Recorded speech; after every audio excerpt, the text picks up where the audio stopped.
আমি 12 তারিখে বিজয়ী হয়ে যারা আমরা জমিদার না, এই জমিদারদের বাসায় আমরা চা নাস্তা বিরিয়ানি নিয়ে শাহজাহানপুরে যাব এবং ওনাদেরকে যায় আমাদের বিজয়ী বিরিয়ানি খাওয়াবো ওনাদেরকে।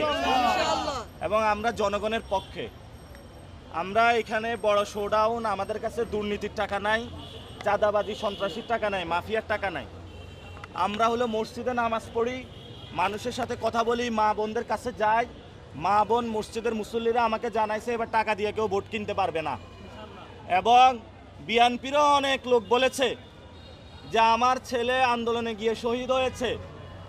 এই যারা জমিদারি কথা বলে, যারা আমাদেরকে নিপীড়ন করেছে, আমরা যখন আন্দোলনে গিয়েছিলাম, আমরা যখন মানুষকে নিয়ে এই পল্টনে পুলিশের গুলি খেয়েছিলাম, আর তারা তখন গুলশান বিভিন্ন জায়গায় বিভিন্ন আওয়ামী লীগের নেতাদের সাথে তারা বন্দোবস্ত করেছিল এবং নেগোসিয়েশন করেছিল, যার কারণে বিএনপির লক্ষ লক্ষ মানুষ ঘর ছাড়া হয়েছে।